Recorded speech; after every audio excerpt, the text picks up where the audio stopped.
John Fitzgerald Kennedy's 100th birthday. Should we give a cheer?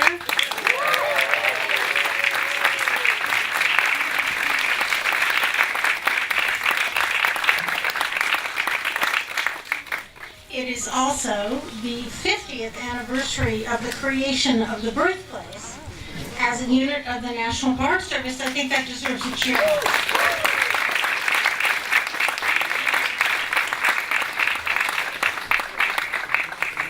The Park Service has been privileged to care for this Beale Street house and to research and convey to our visitors the important story of JFK's youth in Brookline and that of the early years of his remarkable family. The full story of his presidency is well told at the JFK Library, but as fewer and fewer visitors to the site come knowing anything about JFK except for his assassination, we have sought to provide them with some context to relay more about his presidency and link the story of his early years to his later achievements. JFK's speeches have been a critical link in helping us tell this larger story. When you view our new introductory film for the site, we're very proud of it. We hope you like it. You will see that we have used his speeches to help explain his significance to our visitors. So many decades later, they remain fresh, vigorous in language, and rich in relevant content.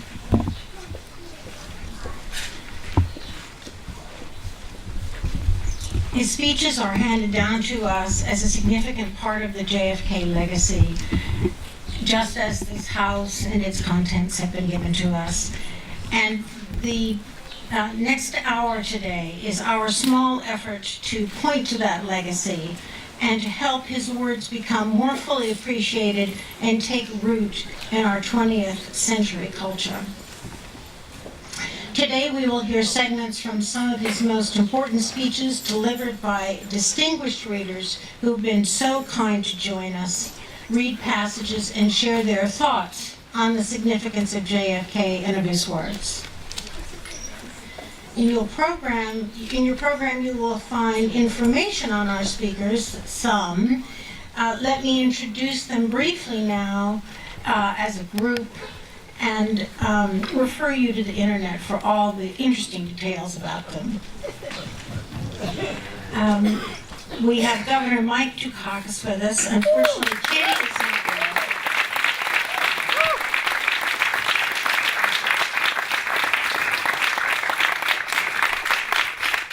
We were thrilled to know that we would have both of them, but we're absolutely delighted to have you, and we have her in spirit, we think.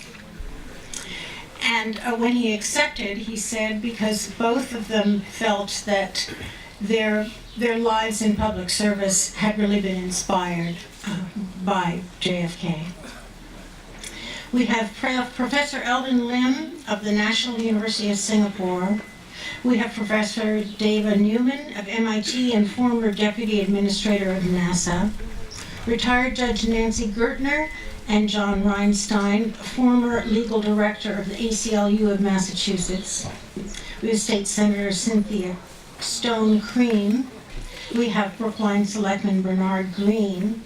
And we have Juliette Kayyem on the faculty of the Kennedy School and a TV and radio commentator, among other roles. We're so grateful to them for being with us today and for taking the time to think about JFK and what JFK means to them, and to look over the speeches that they're reading. Yes, that does deserve applause. A round of applause for all.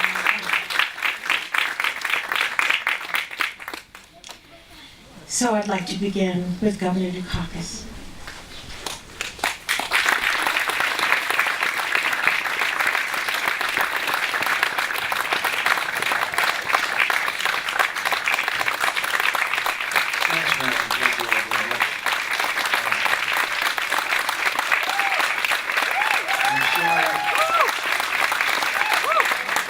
Not a mountain great.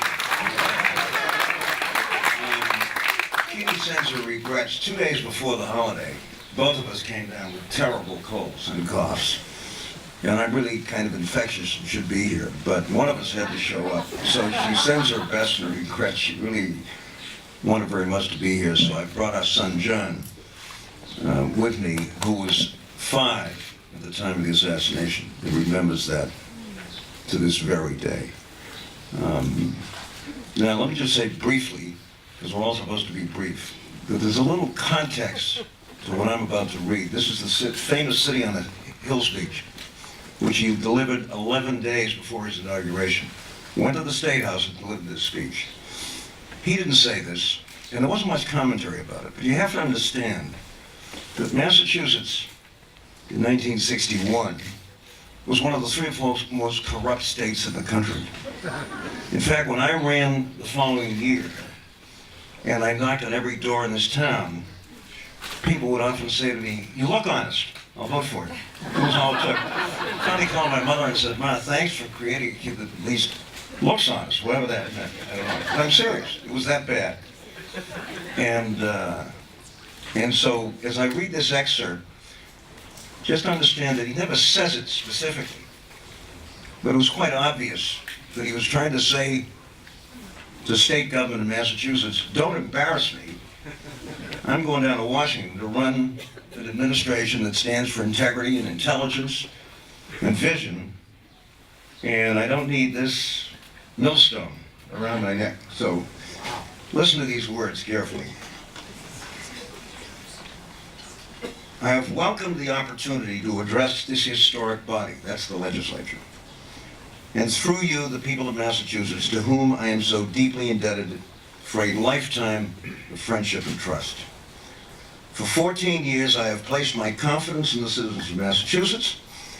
They have generously responded by placing their confidence in me. Now, on the Friday after next, I am to assume new and broader responsibilities. But I'm not here to bid farewell to Massachusetts. For 43 years, wherever I was, in London, Washington, the South Pacific, or elsewhere, this has been my home, and God willing, wherever I serve, this shall remain my home. It was here my grandparents were born. It is here, I hope, my grandchildren will be born. I speak neither from false provincial pride nor from artful political flattery. For no man about to enter high office in this country can ever be unmindful of the contribution this state has made to our national greatness. Its leaders have shaped our destiny long before the great republic was born. Its principles have guided our footsteps in times of crisis as well as in times of calm. Its democratic institutions, including this historic body, it's the legislature again, have served as beacon lights for other nations as well as for our sister states. For what, he didn't forget the Greeks, for what Pericles said to the Athenians has long been true of this Commonwealth. And by the way, both he and Bodby quoted liberally for the Greeks. I just wanted you to understand that. For what Pericles said to the Athenians has long been true of this Commonwealth. We do not imitate, for we are a model to others.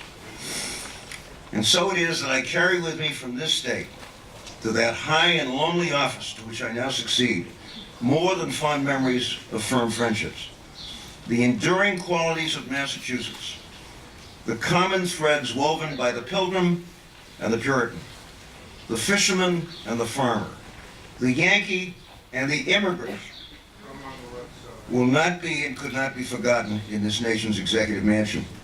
They are an indelible part of my life, my convictions, my view of the past, and my hopes for the future. Allow me to illustrate. During the last 60 days, I have been at the task of constructing an administration. It has been a long and deliberate process.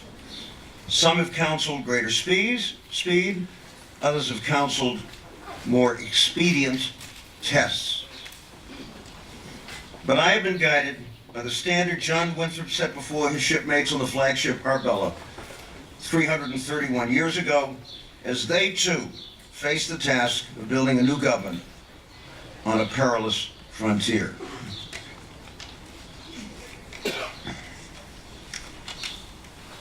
We must always consider, he said, that we shall be as a city upon a hill, the eyes of all people are upon us.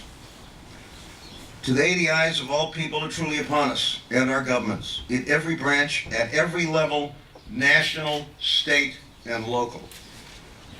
Must be as a city upon a hill, constructed and inhabited by men, no women mentioned, interesting. That's what people said in the time. But anyway, inhabited by men aware of their great trust and their great responsibilities. And I can only say, folks, that John Kennedy was an enormous inspiration to me and thousands of us who followed him. For me, of course, he was a Brookline kid. He had done great work, and he was a model for the kind of public servant that I thought those of us who sought public office should shoot for. And I can't say enough for the kind of inspiration he provided for us and for so many of us who, largely as a result of that man, decided to run for elective office. It's his 100th birthday, but we'll never forget it.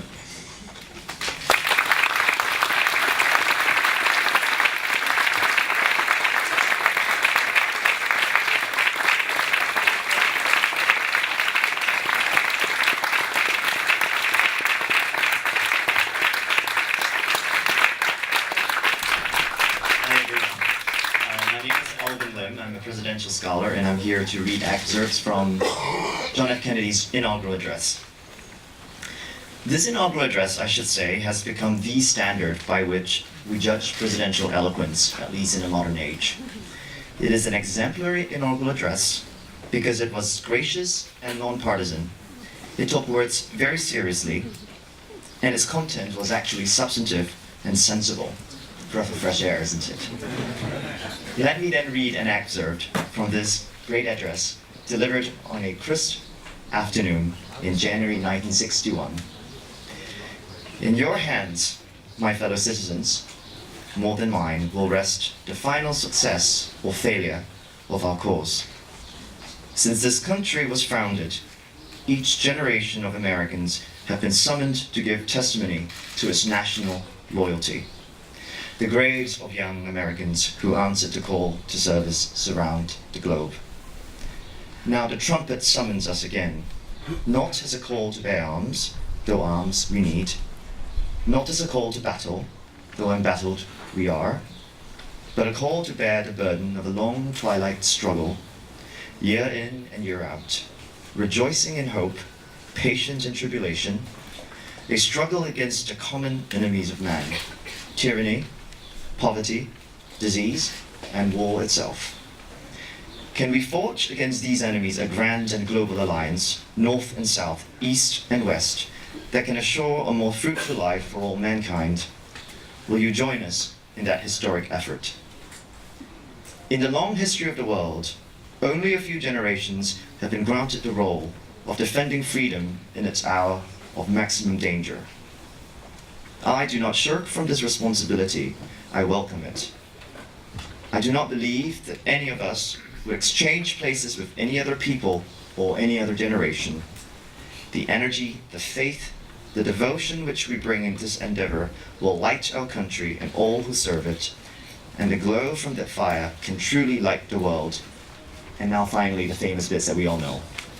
And so, my fellow Americans, ask not what your country can do for you, ask what you can do for your country. My fellow citizens of the world, ask not what America will do for you, but what together we can do for the freedom of man. Finally, whether you are citizens of America or citizens of the world, ask of us here that same high standards of strength and sacrifice which we ask of you. With a good conscience, our only sure reward, with history the final judge of our deeds, let us go forth to lead the land we love, asking his blessing and his help, but knowing that here on earth God's work must truly be our own. This, as you have now heard, has been the gold standard of inaugural addresses in our time, and I suggest for three particular reasons. First, it was gracious and non-partisan. Kennedy was a Democratic president replacing a Republican president, a young man replacing an experienced general. He himself had won a very narrow victory, and his own party had lost seats in the House.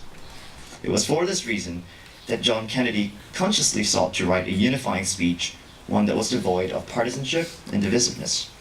To this end, and very unusually, this entire inaugural address was about foreign policy. There was no mention of domestic policy that was very contentious at the time, civil rights in particular, actually still contentious, and he decided not to talk about it in the inaugural address. Kennedy understood, however, that the inaugural address is not a victory lap. It is a sacred address, where the president performs his role less as a politician or commander-in-chief, and more as head of state, a prophet, a priest rehearsing the country's civil religion and shared values. The address, therefore, was not about him or his victory or his administration, but about America, the story and lineage that links all the presidents from George Washington through Abraham Lincoln, through Franklin Roosevelt, and now with us, in a historical and mythical arc.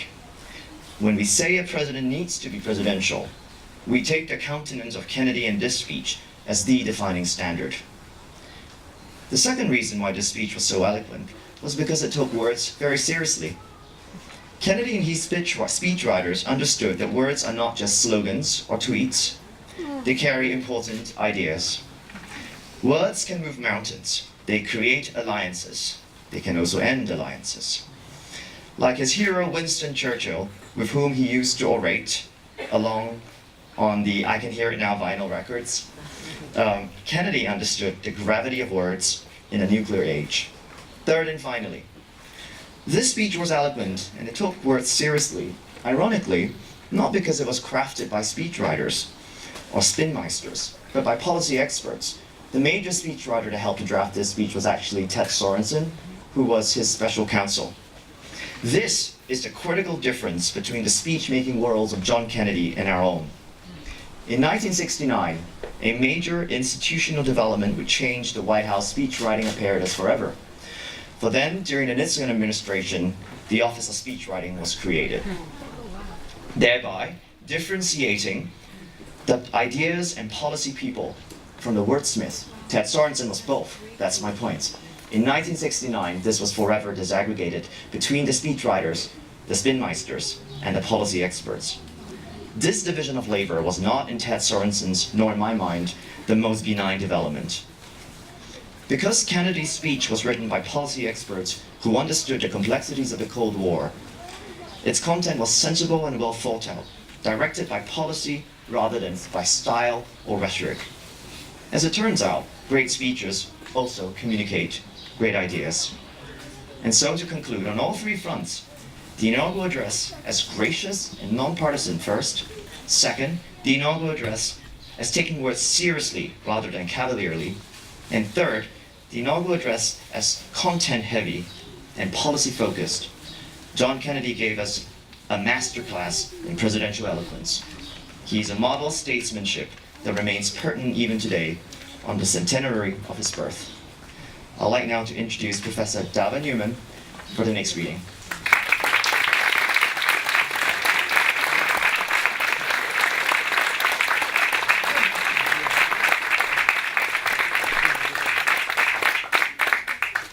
Good afternoon, everyone. On September 12, 1962, President Kennedy delivered a speech describing his goals for the nation's space effort to a crowd of 35,000 at the Rice University Stadium. It's my great pleasure and honor to read from this speech. This country was conquered by those who moved forward, and so will space. William Bradford, speaking in 1630 of the founding of the Plymouth Bay Colony, said that all great and honorable actions are accompanied by great difficulties, and both must be enterprised and overcome with answerable courage. It is if this capsule history of our progress teaches us anything, it is that humanity, in our quest for knowledge and progress, are determined and cannot be deterred. The exploration of space will go ahead, whether we join in it or not. And it is one of the greatest adventures of all time, and no nation which expects to be the leader of other nations can expect to stay behind in their race for space.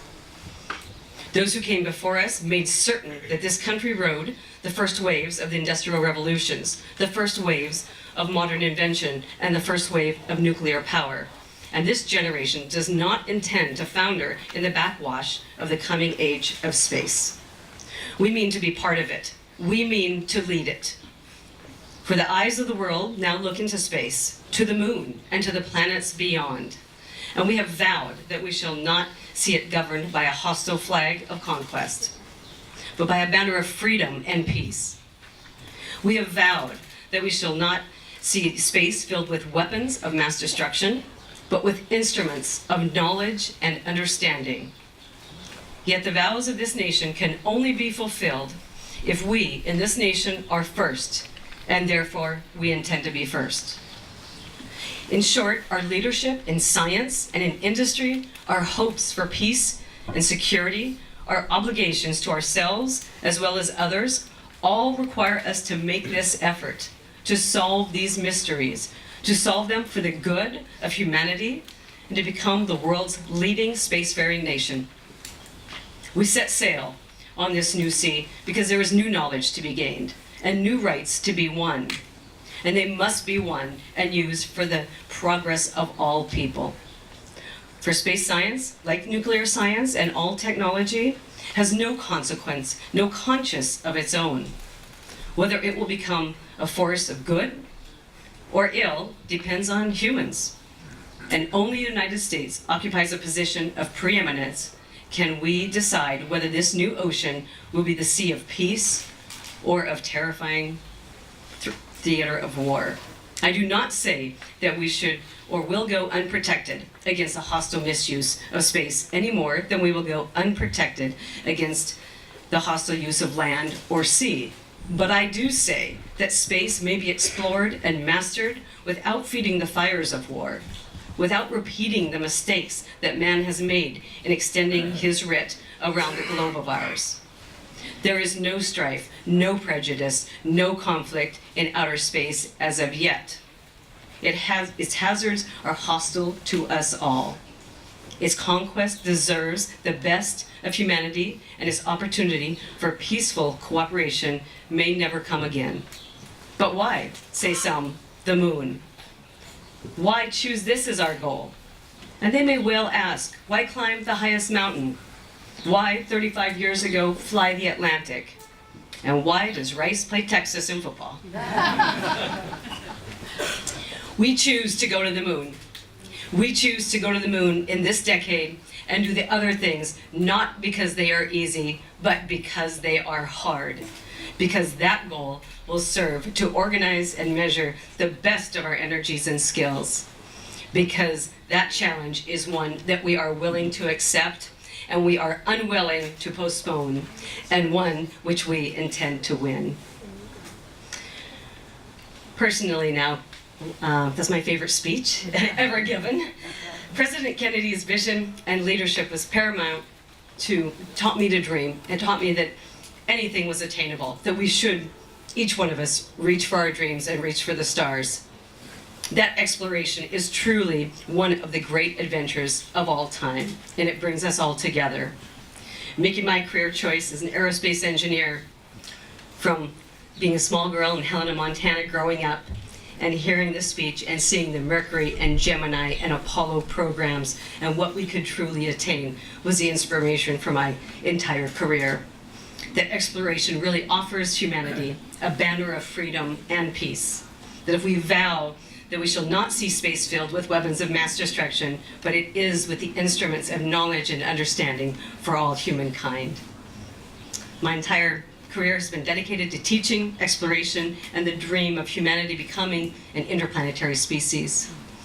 It was my distinct pleasure to have recently served in the Obama administration and tried to keep the words and the hope of JFK's legacy and inspiration going. So I'm inspired every day by President Kennedy's legacy and reminder, I quote, that we do choose to go to the moon in this decade, in my best Boston accent, in this decade, and do the other things, again, not because that they are easy, but because distinctly that they are hard, and that we've served to reach our humanity's potential and lift us all up, all together. So it's my distinct pleasure to be here. Thank you. And now, with my pleasure, I'd like to introduce Nancy Gertner and John Rangstein.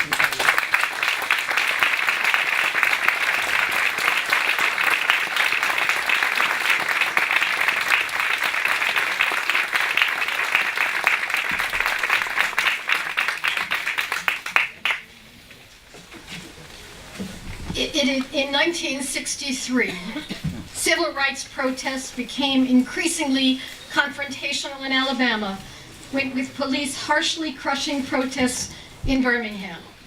In June of 1963, Alabama Governor George Wallace refuses to allow 2 black students to enter the University of Alabama, forcing President Kennedy to use the National Guard to ensure the safety of the students. On June 11th, President Kennedy made the decision to give a televised evening speech announcing his civil rights proposal. Here are some passages from this speech.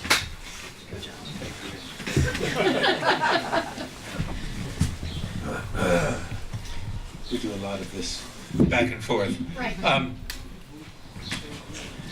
Civil rights was not a new issue in 1963, but the addition of the moral force of the president's voice was not to be denied.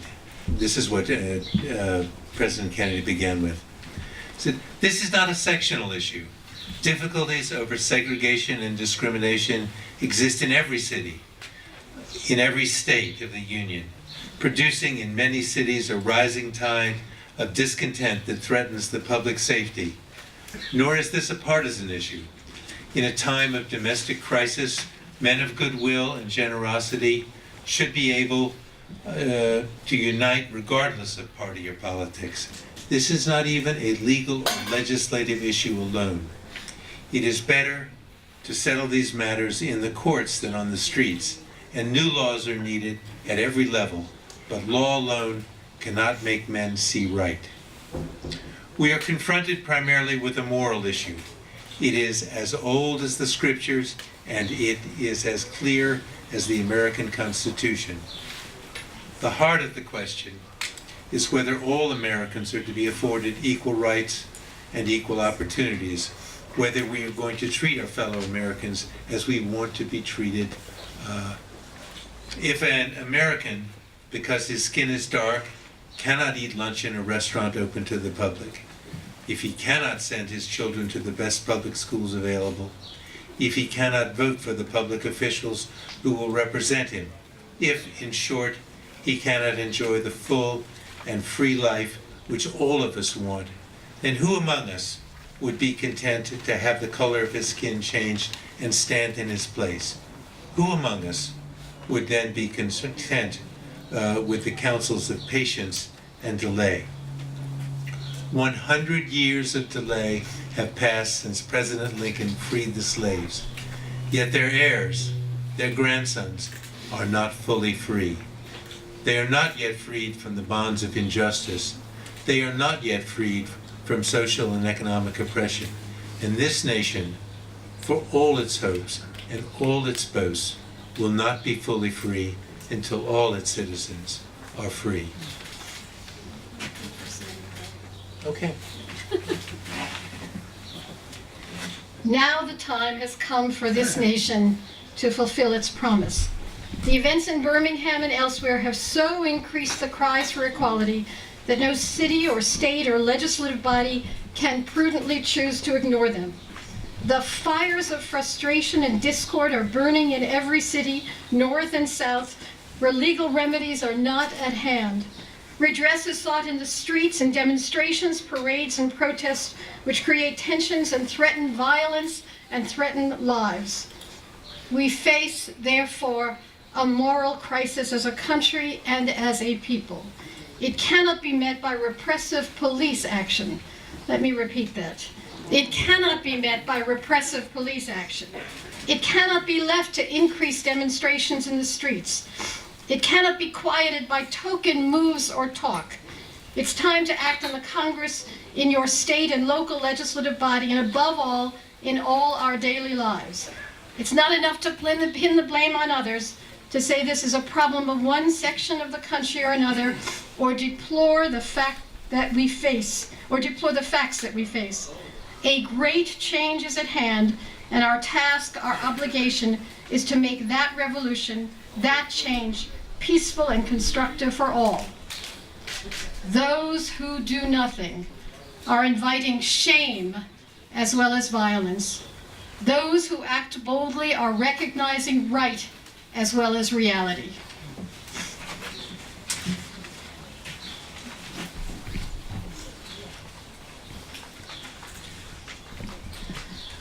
On November 22nd, 1963, I was a junior in college and had, I think, the same stunned and pained reaction that people across the country had. Wanted to do something.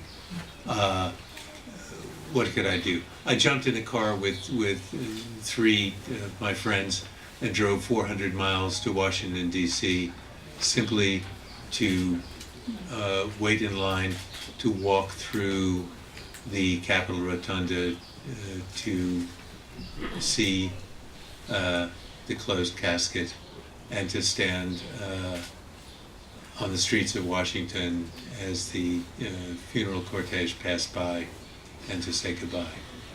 Why? I grew up in a segregated city, Washington, D.C. Not segregated by law, but by practice, by tradition, and in fact. It was, as yet, we thought that Brown v. Board of Education was for Southern states, for America's peculiar brand of apartheid. But in fact, as President Kennedy noted, it was a system that we face across the country.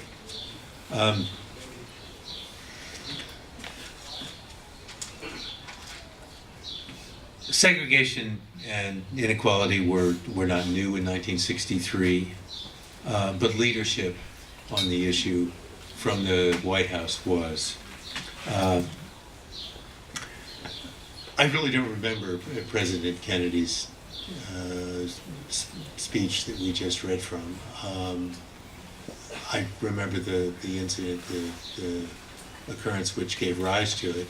What I do remember is actually President Johnson's speech in 1964, in which he said that the greatest tribute that we could pay to President Kennedy was the enactment of the Civil Rights Act, which became the Civil Rights Act of 1964 and ultimately the Voting Rights Act of 1965. That these were the tribute that we could pay was to endorse the enforcement of civil rights and to move forward to ensure the equality of all people. It still is.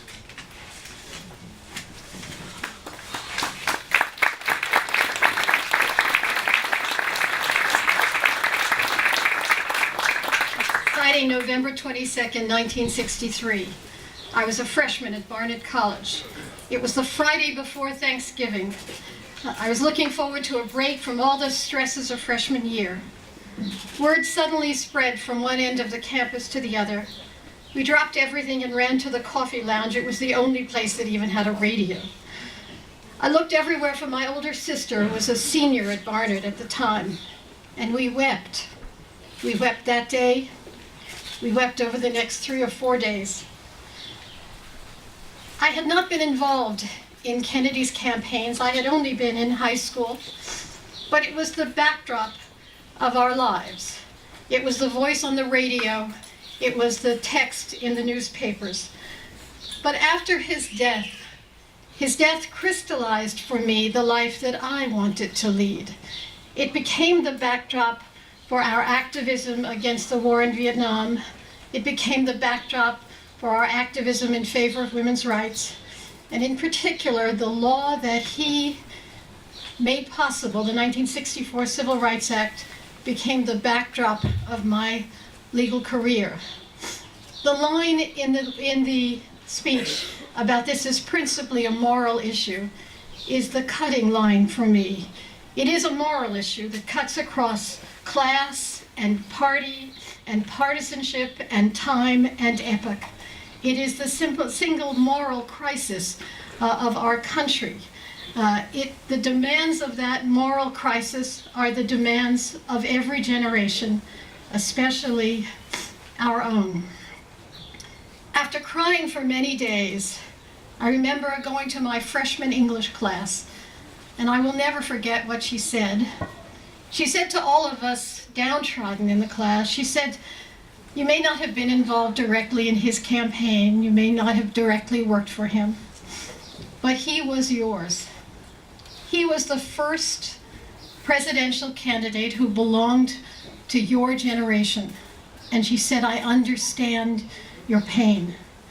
Now, many, many years later, we have the privilege of living in the second Kennedy home, the home that JFK lived in between the ages of 4 and 10, and the singular privilege of living in the home where Robert Kennedy was born.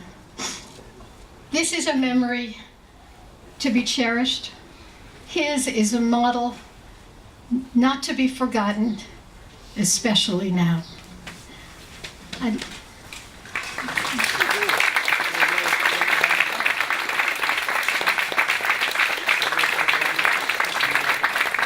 introduce State Senator Cynthia Creem.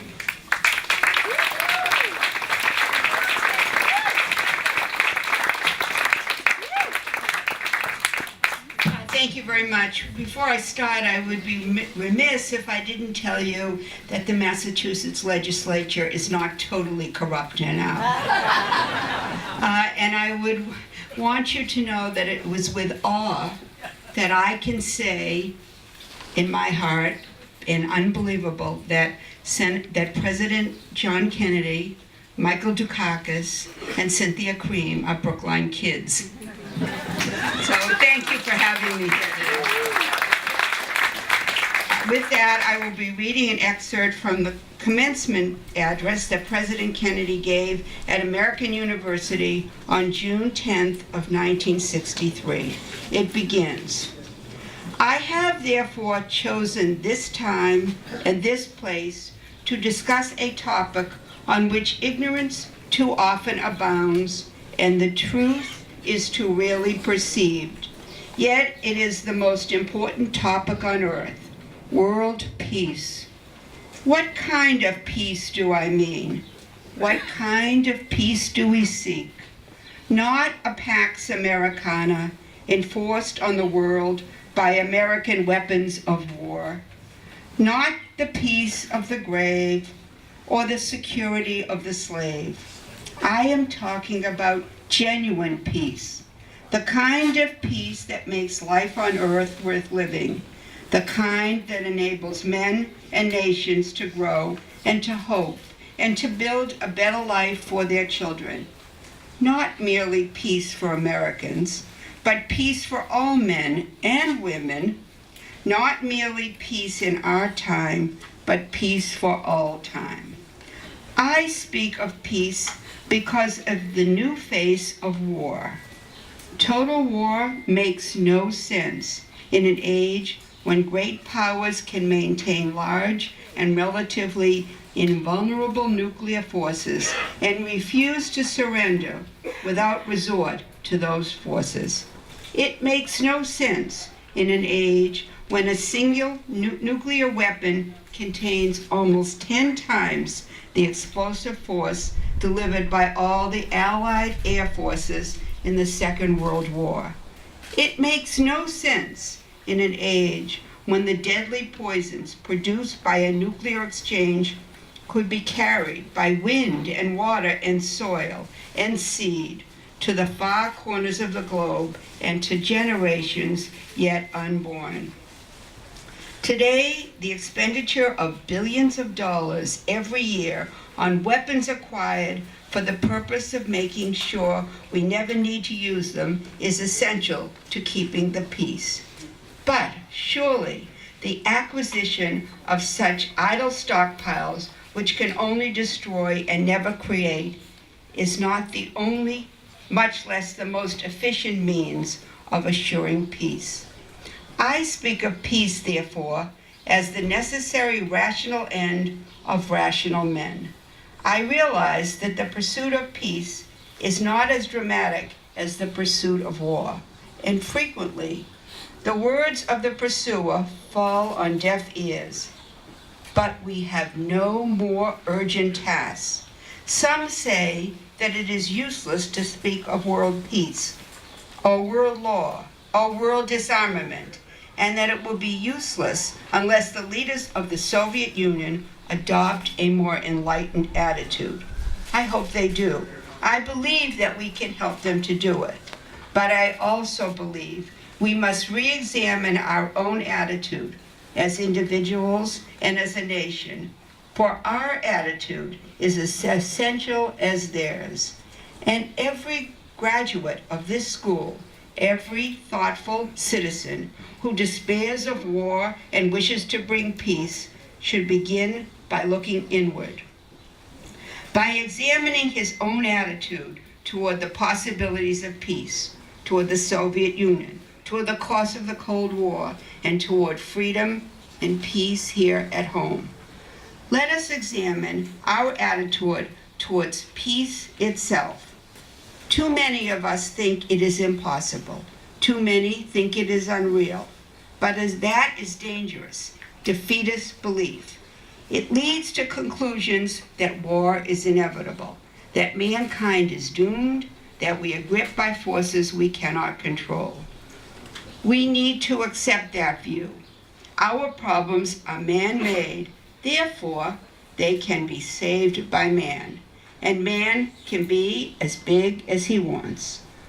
No problem of human destiny is beyond human beings. Man's reason and spirit have often solved the seemingly unsolvable, and we believe they can do it again. So let us preserve. Peace need not be impractical, and war need not be inevitable. By defining our goal more clearly, by making it seem more manageable and less remote, we can help all people to see it, to draw hope from it, and to move irresistibly toward it. So I was asked to think about this as well, and I would say that after thinking about this, it made me realize that he was telling me and all of us to reach for the stars. A lot has changed in the world since President Kennedy gave this speech.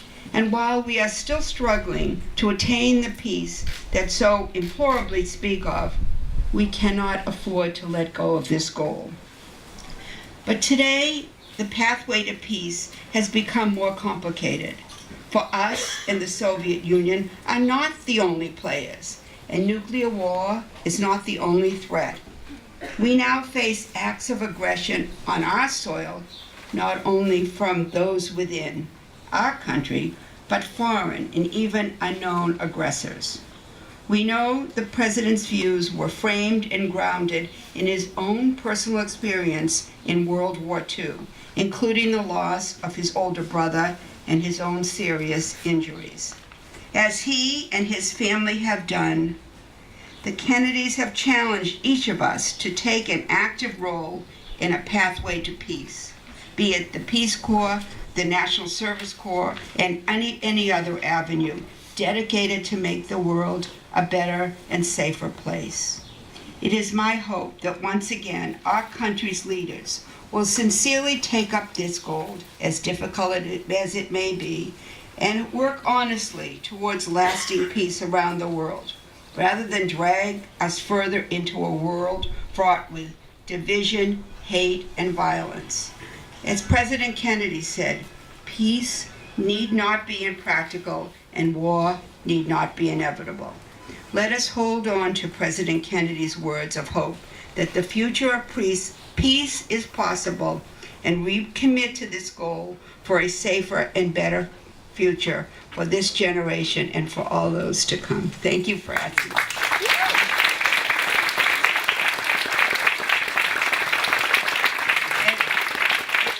It is my pleasure to introduce Bernard Greene. I'd like to say just a few words about him. Respectful, thoughtful, civic leader, lawyer, progressive voice for community betterment and social justice. Our own Brookline Selectman, Bernard Greene.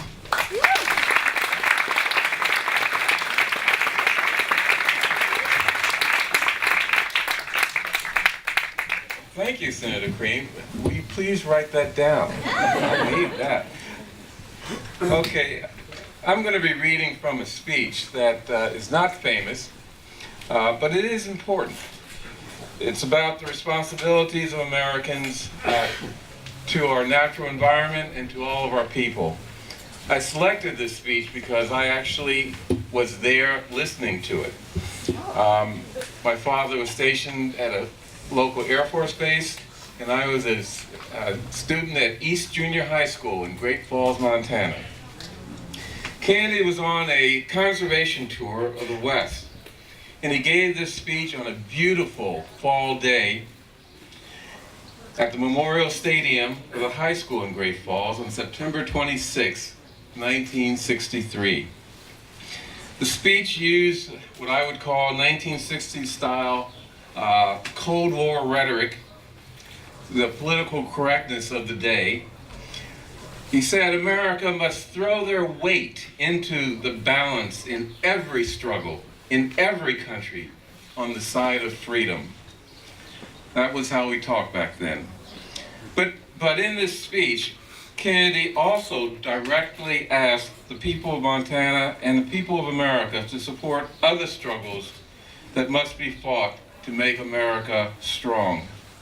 Improving education, eliminating poverty, and what I'm going to focus in my reading, conservation of our natural resources, which the National Park Service is very concerned with, especially today. The way he delivered the conservation message in the passage that I will read speaks directly to us today in 2017 with respect to future generations that will come after us. So the speech goes, the passage goes, we go to Jackson Hole in Yellowstone and we are impressed, as all of us are. But what we should remember is that that was due to the work of others, not to us, but to those who made the great fight in the last 50 years. Now, in the 1960s, we have to decide what we are going to do. And I believe that there is a good deal that we can do. We have started on a project, a concentrated project of resource development. More watershed projects have been completed in recent years than ever before in our history. Negotiations are underway which should lead and must lead to the final ratification of the Columbia River Treaty with Canada. It has moved into its last stages, and it is my hope that work will soon be commenced on the Libby Dam project in northwest Montana, which will make this a richer state in which to live. And what you have done here in this section of the United States, I want us to do along our coastline. Only 2% of our extraordinary coastline, the Atlantic, the Gulf Stream, and the Pacific, only 2% is devoted to public use. We have the same fight along our coastlines that we had here in this section of the Northwest 30 and 40 years ago for forests and parks and all the rest. The fact of the matter is, we passed in 1 year, in 1961, 3 parks along our seashores, which is more than had been done in 1 year in any Congress in history. Now, one of those parks is our own Cape Cod National Seashore, which was brought into being in August of 1961. So I urge this generation of Americans, who are the fathers and mothers of 350 million Americans who will live in this country in the year 2000. And I want those Americans who live here in 2000 to feel that those of us who had positions of responsibility in the 60s did our part, and those of us who inherited it from Franklin Roosevelt and Theodore Roosevelt will have something to pass on to those who come and our children many years from now. So I hope that we will all harness our rivers. I hope we will reclaim our land. I hope we will irrigate it. I hope we can provide, through cooperative effort of the farmers and the government, the kind of program which will give them a hope for security. I hope, in other words, that we will take this rich country of ours, given to us by God and nature, and improve it through science and find new uses for our natural resources to make it possible for us to sustain in this country a steadily increasing standard of living, the highest in the world, and based on that powerful fortress to move out around the world in defense of freedom, as we have done for 18 years and as we must do in the years to come. This is the responsibility which this generation of Americans has been given. Thank you.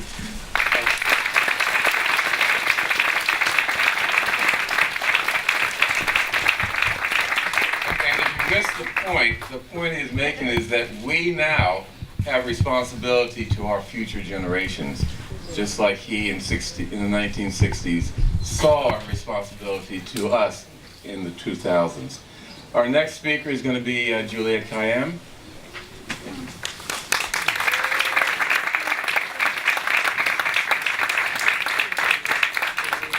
Before I get to the reading and my comments about it, I should say, as the daughter of immigrant parents or immigrant family from Lebanon, it's no coincidence that mine and my brother's initials are JK.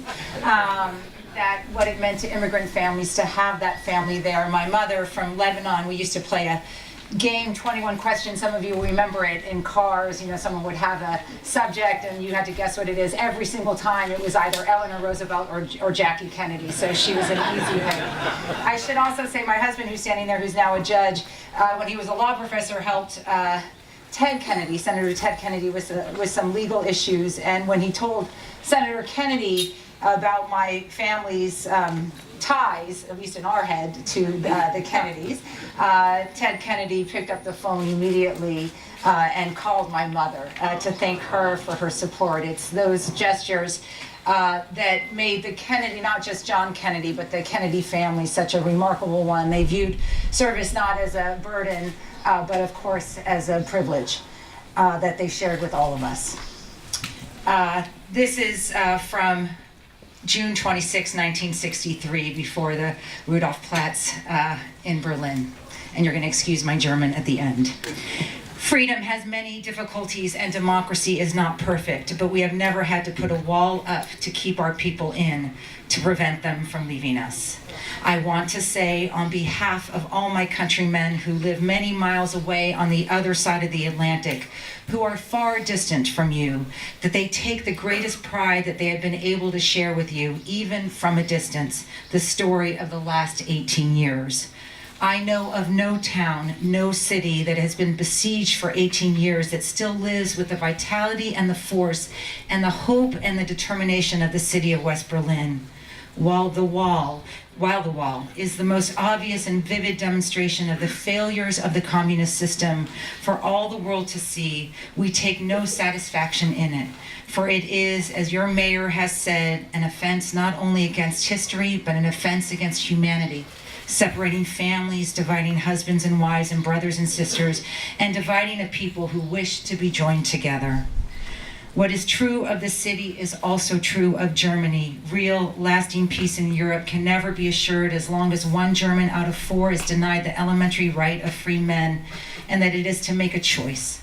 In 18 years of peace and good faith, this generation of Germans has earned the right to be free, including the right to unite their families and their nation in lasting peace with goodwill to all people. You live in a defended island of freedom, but your life is part of the main. So let me ask you as I close to lift your eyes beyond the dangers of today, to the hopes of tomorrow, beyond the freedom merely of the city of Berlin or your country of Germany, to the advance of freedom everywhere, beyond the wall to the day of peace with justice, beyond yourselves and ourselves to all mankind. Freedom is indivisible, and when one man is enslaved, all are not free.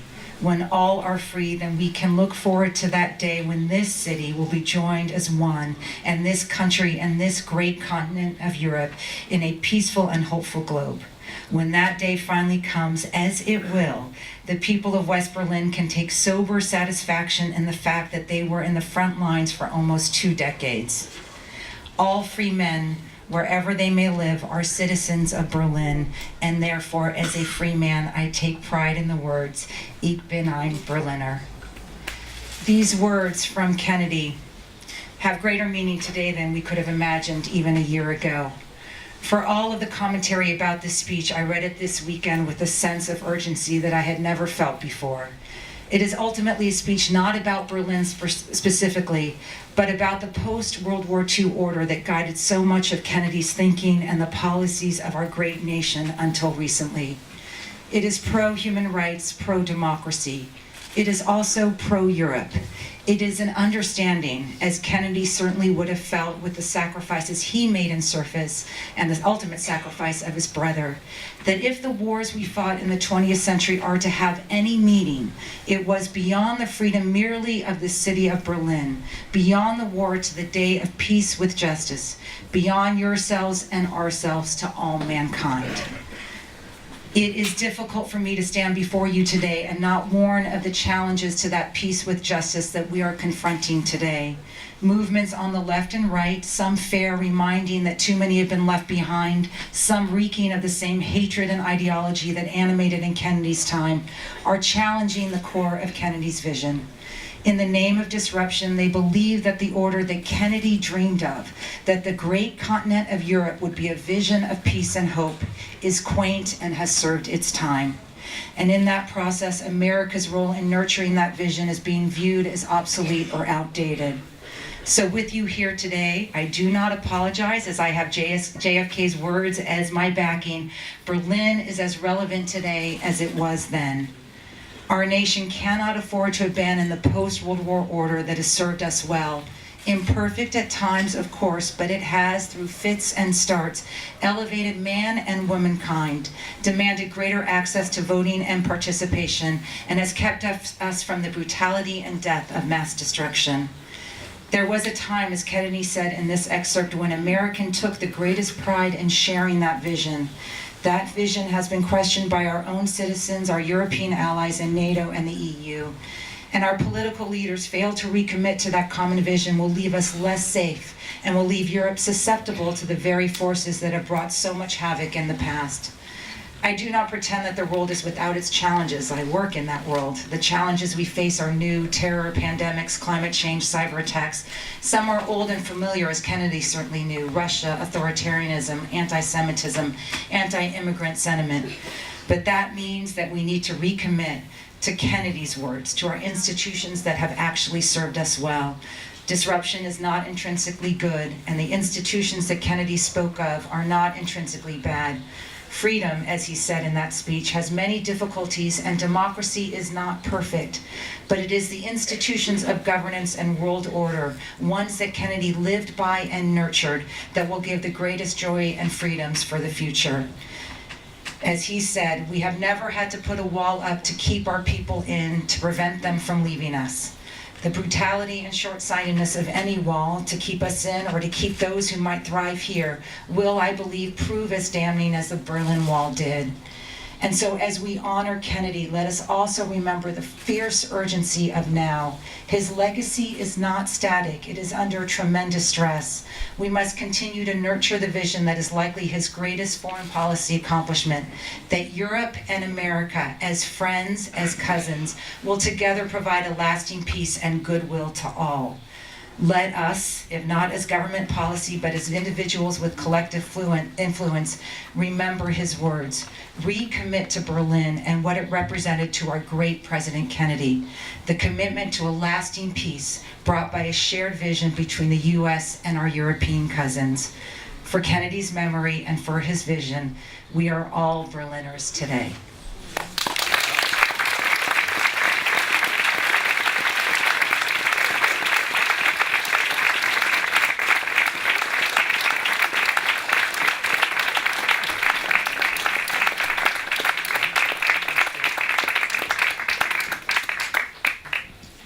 I want to thank our speakers, our readers and speakers, excuse me.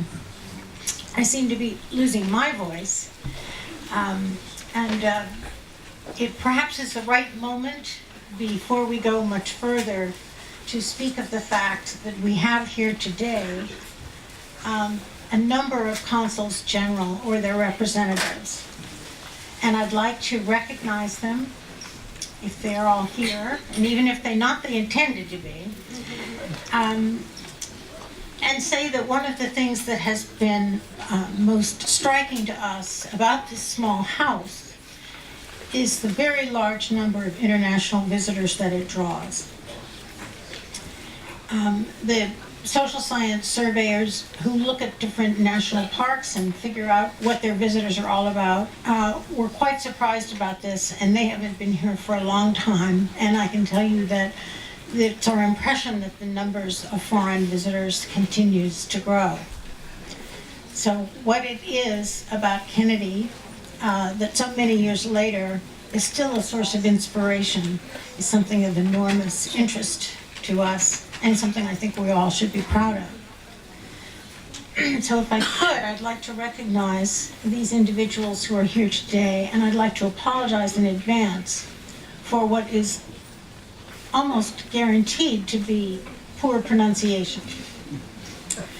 We'll start with the easy one. Here we go. The Honorable David Alward, Consul General of Canada.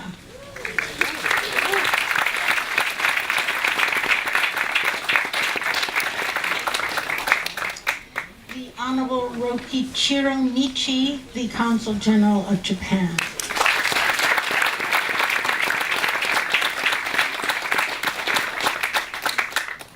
Leonardo Lavalle, Consul for Academic and Economic Affairs, Mexico.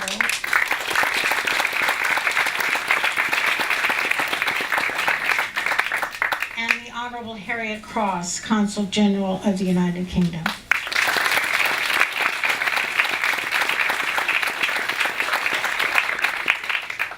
It means a great deal to us that you've joined us today. I'm wondering if the Postmaster of Boston is in the house? Yes. Wonderful.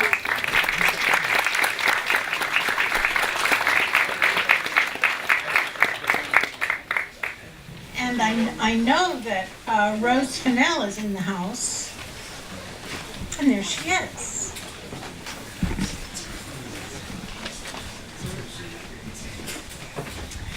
Rose Fennell is the Deputy Regional Director of the National Park Service.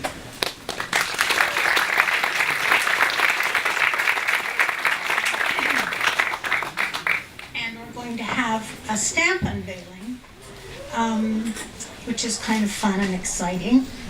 And I want everyone to go out and buy a lot of Kennedy stamps, because it is something we can do every day if you still pay your bills by mail. It's a forever stamp. Something we can do every day to signify our loyalty to Brookline and its native sons. Maintaining that legacy is something I think we all wish to be part of. So, this is yours. Great. Well, good afternoon. My name is Nick Franciscucci. I'm the Postmaster of Boston. I'm proud to be here representing the United States Postal Service on today, the 100th birthday of John F. Kennedy. It's hard to believe John F. Kennedy would have been 100 years old today. Thinking back when he was elected as 35th president and 43 years old, charismatic, full of passion about positive change in our country, he was an inspiration for so many young Americans in changing them into public service. His accomplishments were many, some of which were the Peace Corps, the goal of sending the first American to space, the Civil Rights Act of 1964. He accomplished so much in his short life. With that being said, today we have two previously issued stamps to depict moments of JFK's legacy. The first one is the Alan Shepard stamp, first American in space. The second is the Peace Corps stamp, which established Kennedy's on the ideals of helping others and giving back. I'm excited today to present this beautiful stamp. It's a picture taken in 1960 by Ted Siegel. And when you look at the picture, you can see President Kennedy's bigger for life as he looks up as a positive manner into the sky, and you can just tell he's going to do great things. So with that, I'd like to ask Rose Fennell and Congressman Joe Kennedy to come up and help me unveil the stamp.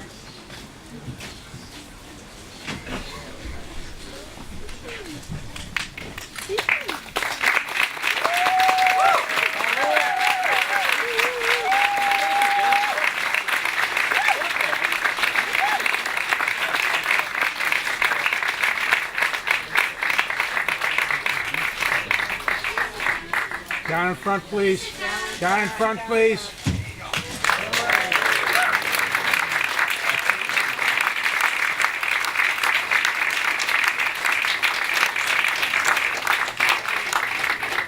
By the way, to memorialize today, we have cachets being installed right inside here at the bookstore for $5. In addition to that, I have a presentation piece. I'd like to present Joe Kennedy with a presentation piece to remember the day. Whoa.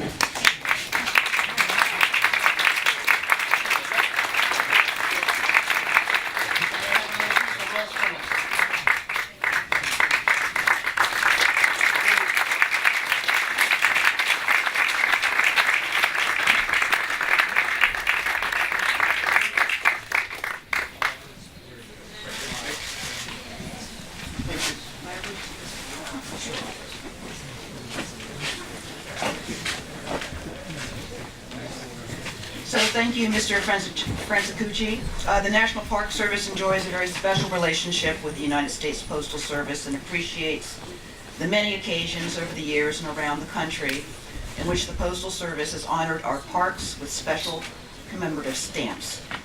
Locally, you have honored the Longfellow National Historic Site on the occasion of Henry Wadsworth Longfellow's 200th birthday in 2007, and the Frederick Law Olmsted National Historic Site in 1999 with a stamp honoring the achievements of that great landscape architect. Both occasions included special unveilings at park events. Thank you for the plaque, which we will display with pride in our visitor center here at the park.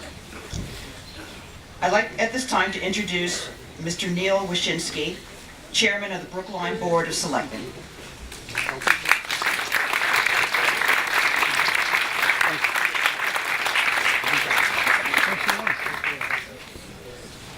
Thank you. I have the privilege to welcome you here on behalf of the town of Brookline to the celebration of President Kennedy's birth.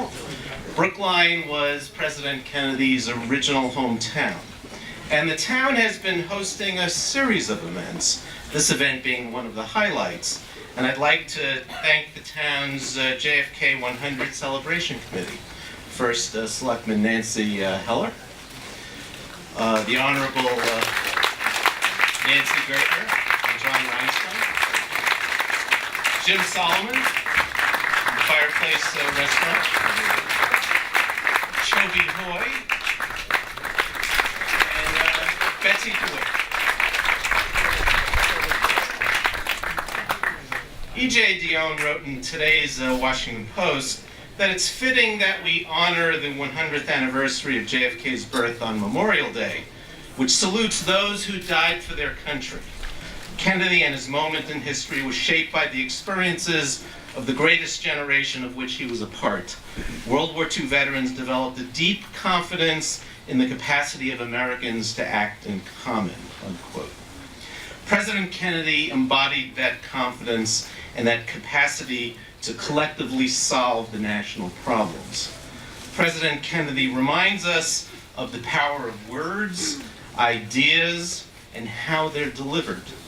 In the last hour, we heard so many examples of this. Particularly inspiring to me was the Civil Rights Address, which Justice Gertner and Mr. Reinstein quoted. And those words ring true today, as well as other, for those issues and for others.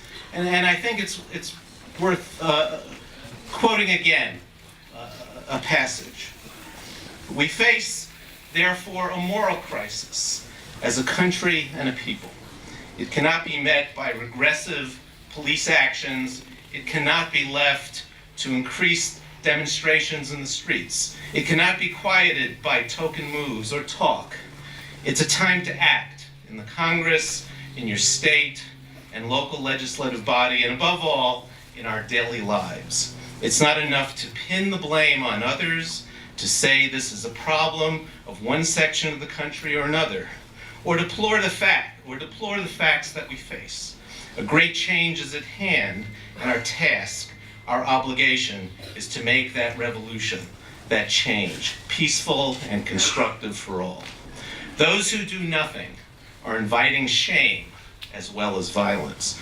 Those who act boldly are recognizing right as well as reality.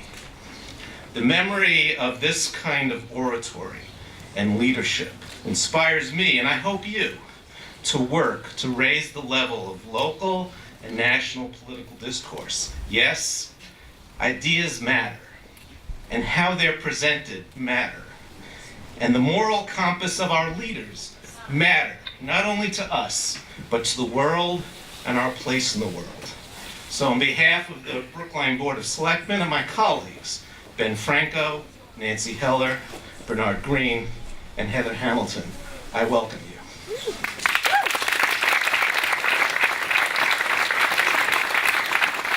And our next speaker is Mr. Ross. Let me bring up. This is a beautiful thing. Leave it up here for others to see. Just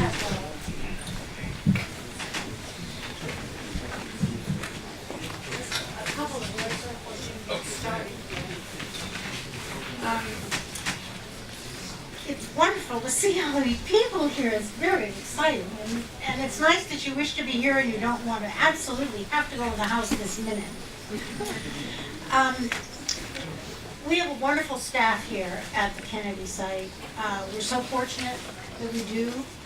And what we wanted to do was to spend some time, we now have the speeches in the rearview mirror. I mean, I hope not permanently.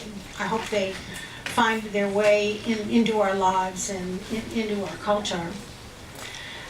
But we wish to move into some time about the young Kennedy, which is very much our focus at this site. Then we will also, one of our prime goals is to engage youth in the Kennedy story, and we will have some representatives from younger generations. We will hear briefly from Jacqueline via a poem, and then we will, I believe, if Mr. Frederick Logobal is here, we will have the benefit of his commentary on Kennedy's presidency. He's in the throes of researching and writing a new and fresh biography of JFK. And finally, we'll be able to hear from another Kennedy. And I know we're all looking forward to that and to hearing from our representative, Joe Kennedy III. So let me introduce Jim Roberts. He is our supervisor, partner in JFK.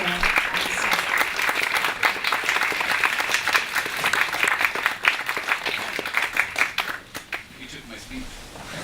Oh, I did? Okay.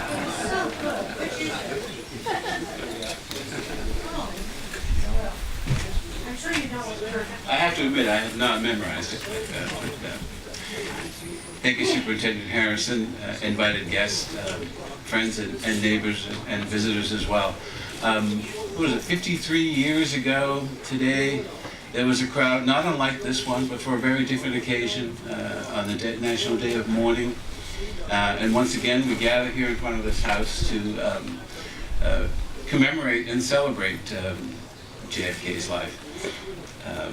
As Mara mentioned, we're going to be talking more about JFK and his boyhood, and I've been asked to speak specifically to that. During his boyhood years in Brookline, John Fitzgerald Kennedy faced several challenges. This historic neighborhood and site reveal many details about the challenges young John F. Kennedy encountered during his boyhood years in Brookline. Through determination, imagination, humor, and family support, he was able to transform his challenges into opportunities, establishing a foundation in character that led him to become the 35th President of the United States. Now, it is important to preserve places that tell us about stories from the past. The National Park Service's caring for these sites today provides future generations with an opportunity to learn from them. Young John F. Kennedy lived in a very different time. His mother, Rose Kennedy, wanted her children to know and feel the past. She carefully chose all of the objects on display in the home that you'll see today to say something about the time when the Kennedy family lived at 83 Beale Street. Some aspects of their life in Brookline are strikingly different, but some are remarkably similar.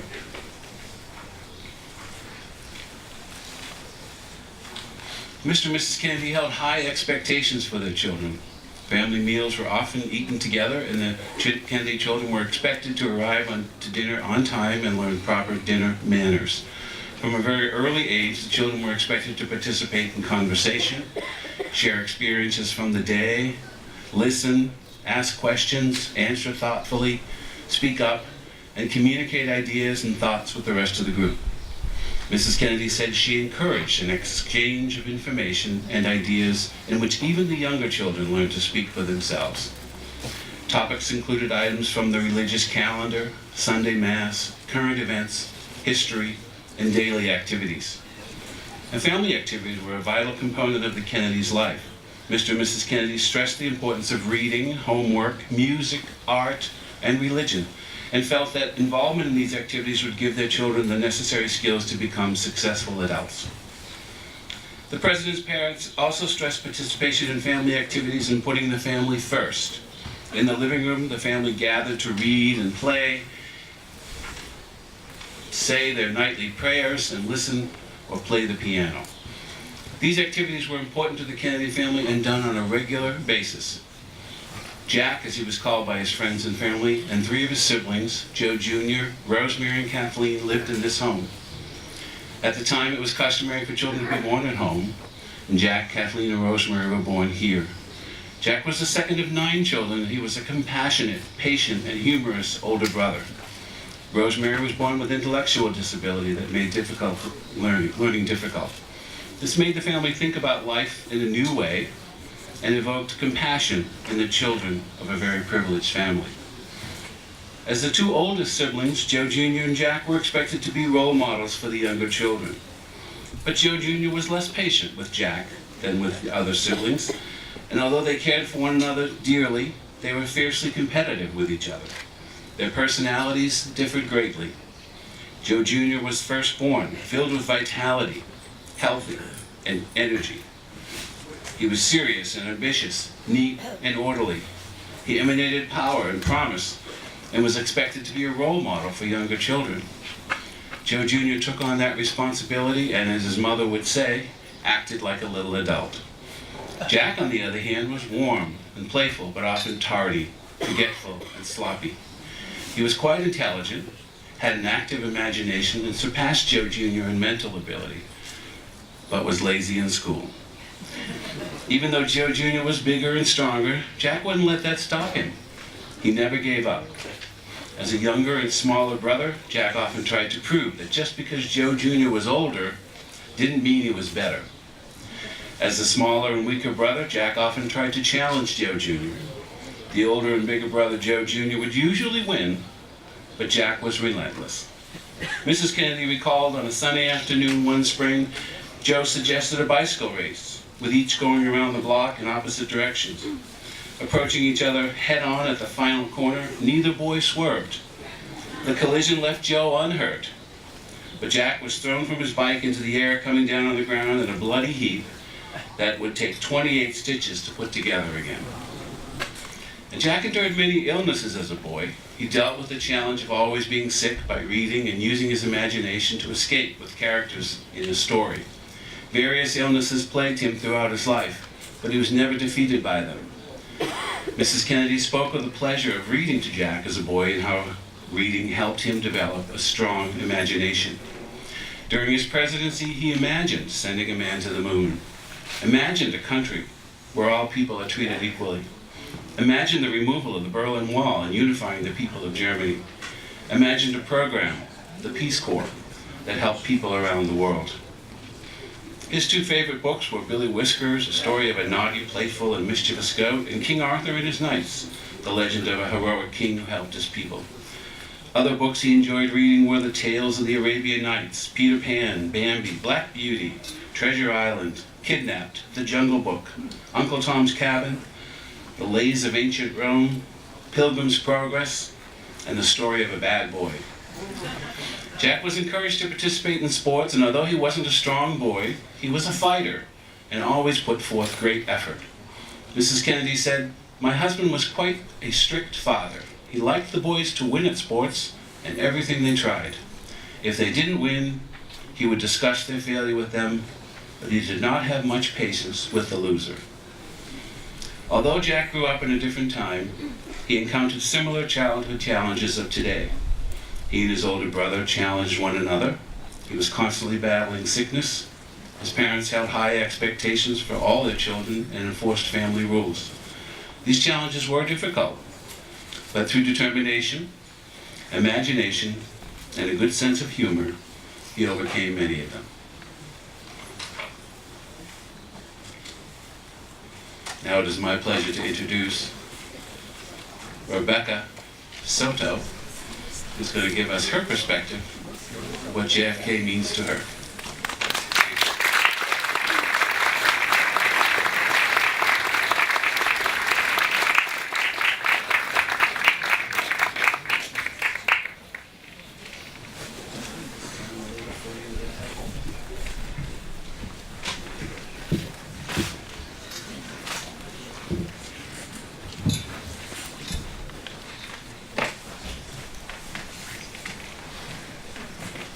What JFK means to me.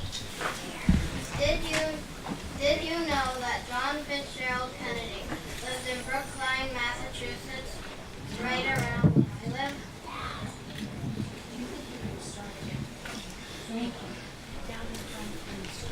Did you know that John Fitzgerald Kennedy lived in Brookline, Massachusetts, right around where I live? He lived in a small house with the rest of his family.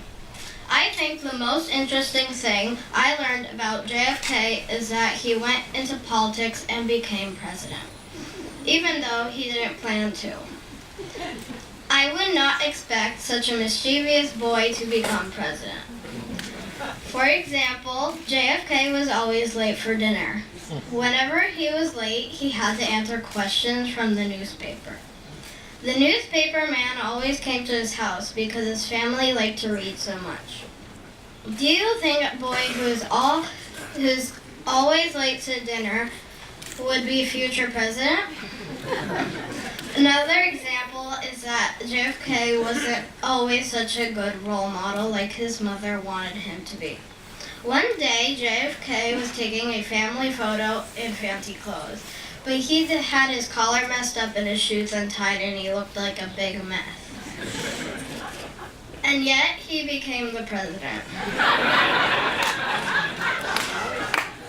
Finally, JFK didn't get very good grades in school. In school, he didn't get good grades in public speaking, math, and a lot of other things.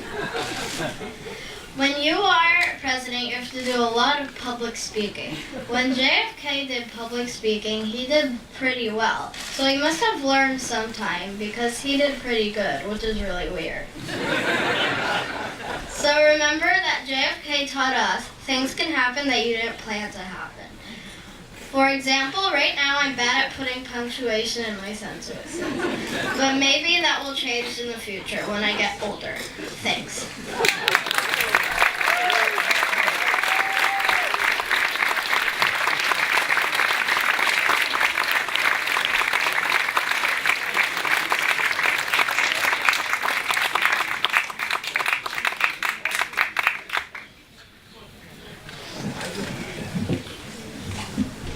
Readjust the microphone a bit.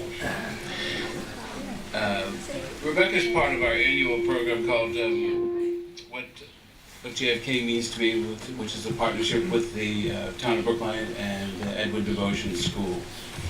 And every year we get to hear wonderful essays like that. It's always a treat.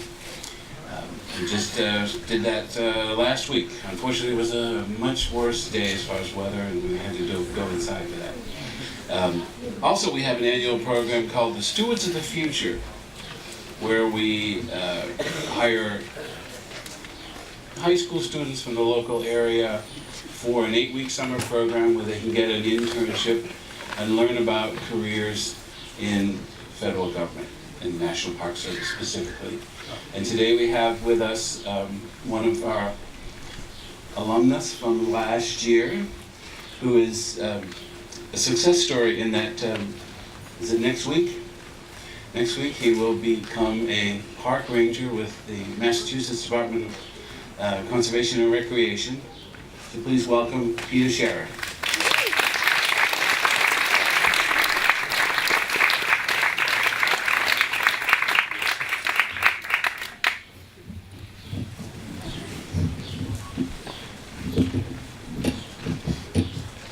Hopefully that holds.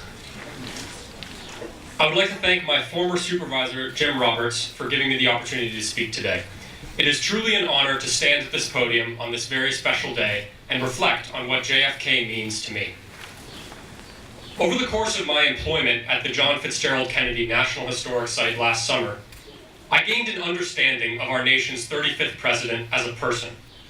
At the beginning of the summer, as a rising high school senior who had studied U.S. history sophomore year, I knew the basics about JFK that were necessary for a standardized test.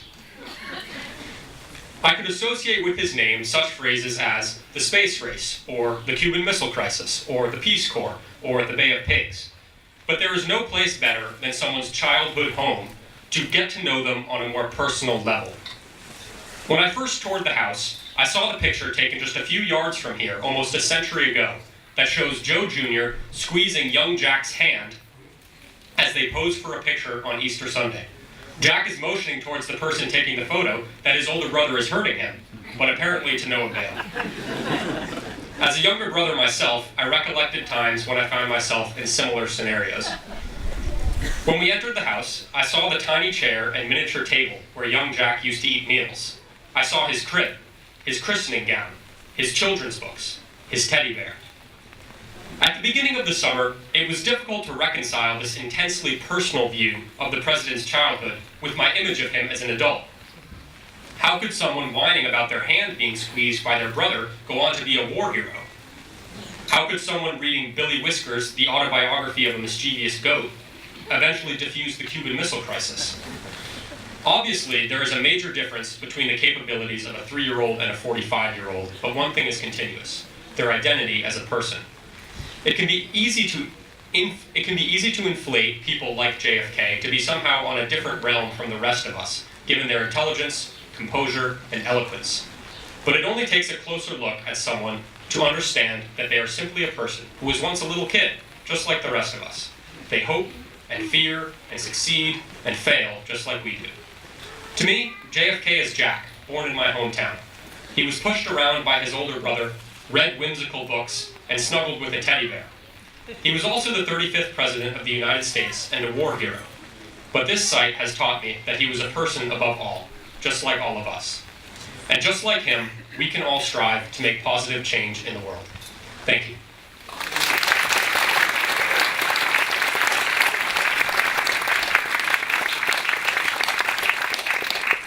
and I would now like to introduce lead park ranger Jason Atzelis.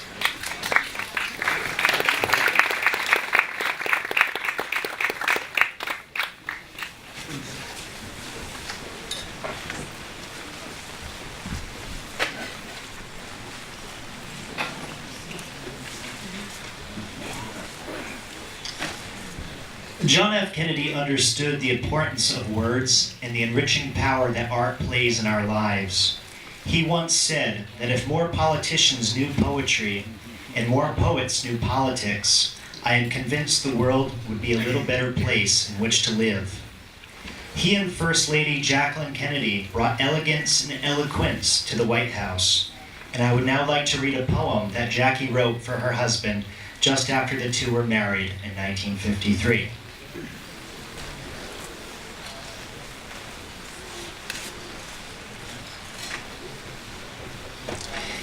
Meanwhile in Massachusetts, Jack Kennedy dreamed, walking the shore by the Cape Cod Sea, of all the things he was going to be.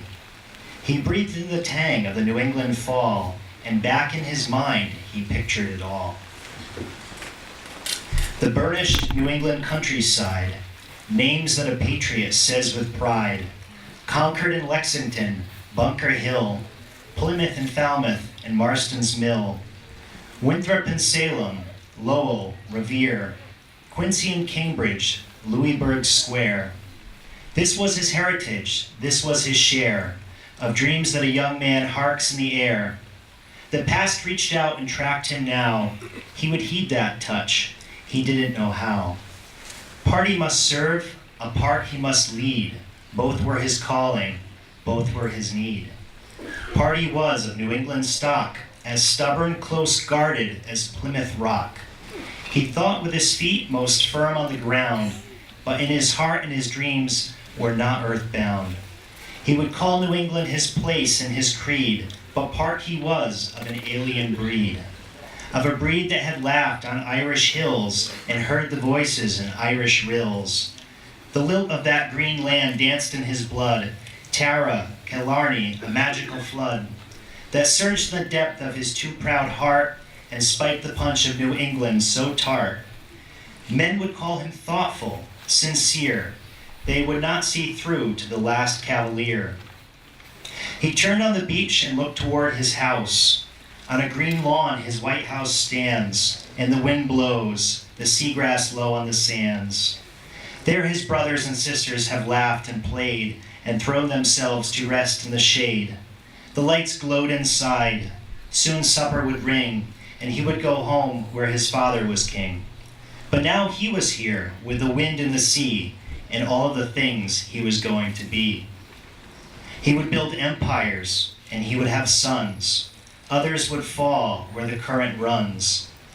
He would find love. He would never find peace, for he must go seeking the golden fleece. Of all of the things he was going to be, all of the things in the wind and the sea.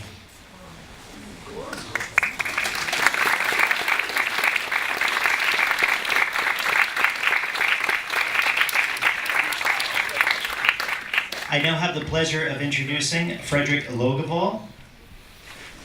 He's from the Lawrence Steve Belfer Professor of International Affairs at the John F. Kennedy School of Government, Harvard University.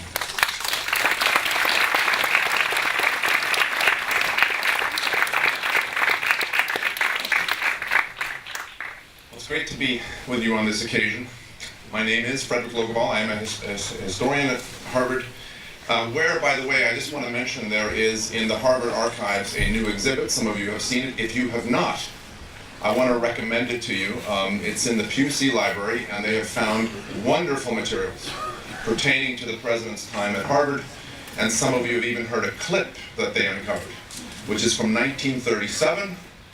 JFK was in a public speaking course taught by Professor Frederick Packard, and it was English F. This is 1937. So it's either in the spring of his freshman year or early in the sophomore year. And it's in really terrific shape. So I just recommend to you the exhibit and also that particular tape. And I think it gives a sense, I hope, of why this president, this leader of the United States, continues to fascinate us. It's why I think it certainly helps explain why I'm writing a biography of John F. Kennedy. We're getting really new stuff, is the point. And the holdings at the Kennedy Library down the street are terrific. We have wonderful things at Harvard, the Mass Historical Society. There is so much material to work with, and I'm working on it as we speak. And it's a fascinating life that we're discussing here today, taking us from 1917, of course, in his birth, to that fateful day in Dallas in November of 1963. 46 years. 46 years in which the United States rose to the pinnacle of power in the world, in which JFK occupied the Oval Office for some of the tensest times in human history. And I want to tell that story in my book. And I want to talk just in my few minutes today about a particular connection that I would like to draw between his childhood and his presidency. There are many of those kinds of connections that we can make, and I want to talk about one in particular. We're talking about here his historical sensibility that he had from an early age. Long before he became president, John F. Kennedy showed an appreciation for the vicissitudes of history, for the vagaries of history, for its capacity to surprise, for its indeterminacy. Other historians, other presidents I should say, have had this historical discernment. Woodrow Wilson is the only one who comes to mind who would equal John F. Kennedy, it seems to me, in the last century. And even Wilson, I would suggest, doesn't quite have the same grounding in history that John F. Kennedy had.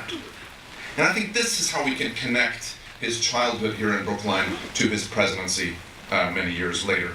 He had this sensibility, it seems to me, from an early age. He was sick, as we've heard today, and bedridden for long stretches of his youth, and he devoured history books. He devoured biographies of great men, especially British ones, I think. And he read quickly, as we know. And he had a fantastic recall. One of the things you see when you study John F. Kennedy is the degree to which he can recall quotes, even late in life, from books that he read as a teenager. His senior thesis at Harvard, later published, of course, as Why England Slept, was a penetrating work of contemporary history. I recently had a chance to compare the thesis with the book, and in fact, they're remarkably similar. And though he had some assistance in terms of gathering documents and materials for this thesis, it was a work written by, I'm convinced, John F. Kennedy himself. It's I think, a remarkably mature piece of work, especially when you consider that he was in his early 20s when he wrote it. And of course, the book, as I think you all know, chronicles, assesses why British leaders made the choices they made in the lead up to World War II. It also represents, by the way, a certain distancing between, a certain break, if you will, between JFK's worldview and that of his father, Joseph Kennedy. His later books, Profiles in Courage and the book A Nation of Immigrants, likewise it seems to me, have a historical basis from which they proceed. So this undergirds what John F. Kennedy does as a writer, as a thinker. And this is what a historical awareness does. By pulling us away from our natural tendency towards self-centeredness, it broadens our horizons, heightens our awareness of the likely consequences of our actions, which is the beginning of maturity and wisdom. Kennedy had that. He understood, it seems to me, that history is our collective memory, which means that without history, we are amnesiacs, with little or no sense of where we might go, how we got where we are, and where we might be heading. If you read his speeches today, and there's a marvelous new collection that was brought together by Stephen Kennedy Smith, his nephew, and then he also selected people to write essays alongside these speeches. This has just been published. He had Douglas Brinkley along as a co-editor, but if you read those speeches collected in that book, you get a sense, it seems to me, of how Kennedy draws his audience's attentions to America's moral instincts and traditions, to her past trials and accomplishments, to the deep and time-honored interconnections between the United States and the rest of the world. And I want to just say a few minutes, or just a few things here as I close, about a particular instance, it seems to me, in which Kennedy's historical sensibility mattered most. And that, of course, is the Cuban Missile Crisis in October of 1962, when the world stood on the brink of nuclear annihilation, and when John F. Kennedy, and this is important, stood virtually alone among his advisors in insisting on the need to find a political solution. Here, I want to submit to you this afternoon, he showed the judgment that comes from studying the past, including our mistakes, and the wisdom to admit those mistakes and learn from them. I think it's extremely important in terms of the resolution of the crisis which he insisted upon. This skepticism, it seems to me, goes back to his own service in World War II. His skepticism regarding the use of military force and the utility of military force, and a growing conviction in the years after his service in World War II that in the nuclear age, it would be calamitous to have great power war. Such a war must be avoided at all costs. I think this drives John F. Kennedy's decision-making in the crisis. And I think, as has often been said, John F. Kennedy was at his best during those 13 days of the crisis. He showed, and I think this is something else that he exhibited from an early age, he showed an empathetic understanding in the crisis. He was able to put himself into the shoes of Nikita Khrushchev, his Soviet counterpart, to try to imagine things from the situation from Khrushchev's perspective. And that's what empathy is. It means understanding the thoughts and feelings of others. It's to be distinguished from sympathy, a word with which it's often confused, which is defined as, I think, as feeling with others, as being in agreement with them. Empathy, you can, in other words, have without being in agreement with somebody, and this is something that Kennedy understood. He understood that it does not require warmth or approval, but only realistic understanding. It seems to me this is powerful stuff, ladies and gentlemen.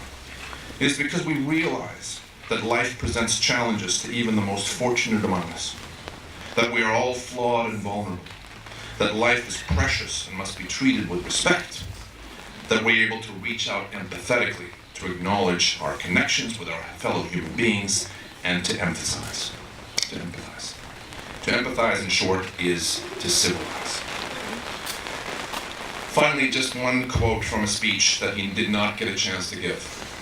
This was a speech slated for the Dallas Trademark on November 22nd, 1963. In this speech, he does something that I think you'll agree has contemporary resonance, because John F. Kennedy, had he been able to give that speech, would have insisted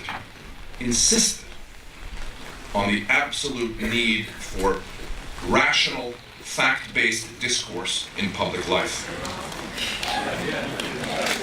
Here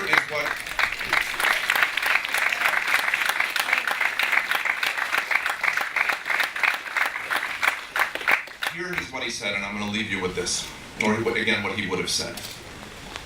It's an absolutely remarkable passage to my mind. Dallas Trademark, November 22nd, 1963. In a world of complex and continuing problems, in a world full of frustrations and irritations, America's leadership must be guided by learning and reason, or else those who confuse rhetoric with reality and the plausible with the possible will gain popular ascendancy, and with their seemingly swift and simple solutions to every world problem. We cannot expect that everyone will talk sense to the American people, but we can hope that fewer people will listen to this nonsense. Thank you.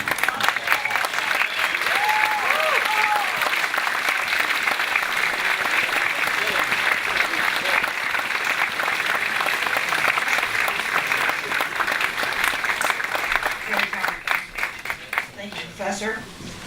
And we look forward to the publication of your Carrying on his family's commitment to public service, Congressman Joe Kennedy III is in his third term representing the 4th District of Massachusetts. And we in the National Park Service are proud to have 3 parks in his district: the Olmsted Home, the Kennedy Home, and the New Bedford Whalen National Historical Park. And we have appreciated your support and your excellent service that your office provides. We want to thank you for co-sponsoring the legislation creating the JFK Commission. and knowing that you personally experienced the impact of President Kennedy's legacy through your service in the Peace Corps. Joe Kennedy, please.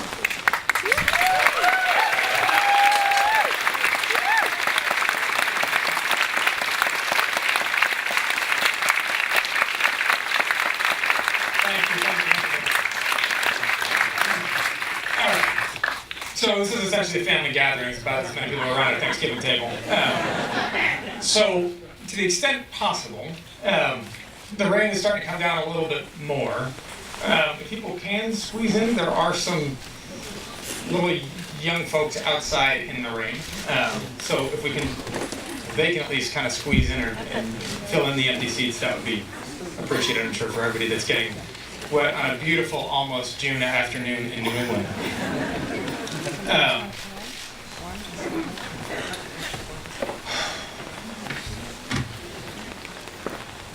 To start, Professor Wogelball, thank you. I don't know where there you are. Thank you for your extraordinary words. Thank you for the message on which you ended. We actually met, like many of my interactions at the moment, in an airport on a delayed flight a couple of weeks ago. And I'm really, Professor, honored that you'd be willing to be here today. Thank you.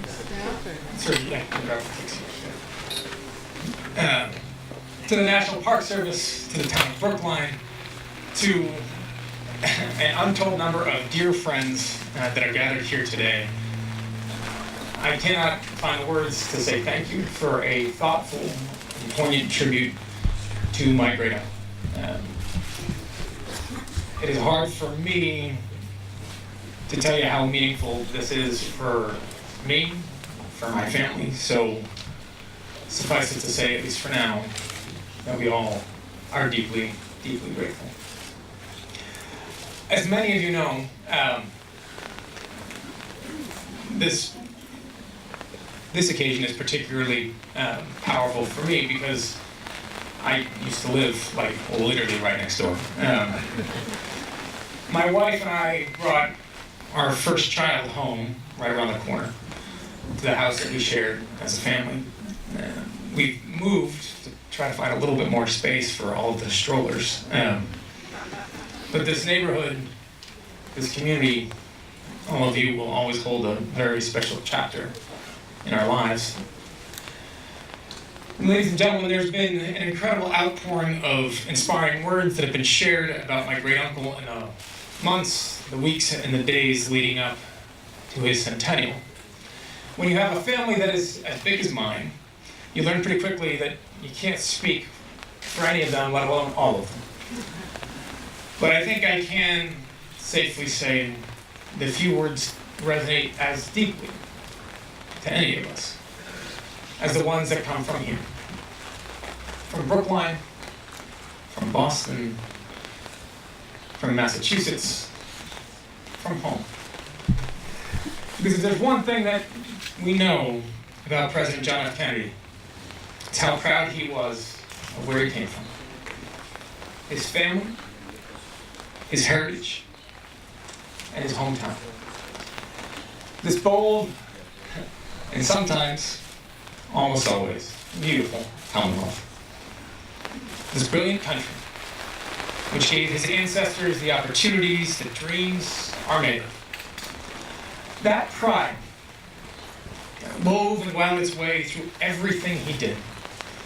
In the voice of a man who delivered sweeping prose with a sharp Boston accent. The heart of a man who traveled from sea to shining sea, yet found no match for the magic of Cape Cod shores. No substitute for the wisdom of an Irish Catholic mother. No equal to his beloved city on a hill. President Kennedy's pride was honest and sure-footed. It was expansive, inclusive, and infectious. And it's a feeling that most of us know, that we can relate to. When you are so humbled to be a part of something. When you offer a piece of yourself to a person to a place, to a cause, because you believe in it so deeply. When you care about something enough that you will give it your everything, and then search from the bottom of your soul to give it a little bit more. When pride becomes your purpose. And no one understood that as instinctively as John F. Kennedy. It was a lesson of a lifetime from a boy who made his way from the dining room table of a big Irish family to the bunks and brotherhood of the United States Navy, to the tight-knit chambers of the U.S. Senate, all the way to the helm of a messy, mighty, melting pot of a country. Our stories are linked. I cannot separate my fate from yours. Your despair is mine. My triumph, yours. But it wasn't just blind buy-in to the common good for the young president. For he offered us something in return. He was not the only president who implored a generation to serve. He was the president who promised us a country worthy of our service. A nation fearless enough to conquer the moon. A government confident enough to carry our weak on its shoulders. A system fair enough that no man, woman, or child would be told that they matter less than a neighbor. And a citizenry determined enough that they would offer themselves as ambassadors to peace to the darkest corners of our globe. And it worked. A generation jumped off the sidelines and raced to be part of it all, inspired by a president who told them that he needed them, that their country, their communities needed them on the field, that none of us can do it alone, and that he would gratefully accept whatever it is that any of us had to offer, no matter how big or how small. Today, we search for that patriotism at common cause. There are moments where we see it, surely, in the lives we honor each Memorial Day. And the heroes that continue to put themselves on the front line so that the rest of us live safe and free. And those songs and flags, the slogans and the holidays. The symbols, yes, but important reminders of a shared history that binds us all as a community, a commonwealth, and a country truly together. But our shared future, right now, may feel tenuous. Today, our country faces those who seem intent on dividing Americans up rather than pulling us together. One system for the powerful, the wealthy, and the healthy. Another for the sick, the struggling, the suffering. One country for those who pray to a certain God, love a certain person, or look a certain way. And another, lesser, weaker nation for everyone else. It's hard for many of us to be proud of that vision. But it is in times of doubt and division that this centennial reminds us of our collective saving grace. That same surety that underscored President Kennedy's enduring faith in the capability of our nation. That human beings are exceptional. That our simple existence crowns our universe. That we are imperfect, we are flawed, we are fragile. We can be selfish and petty and cruel.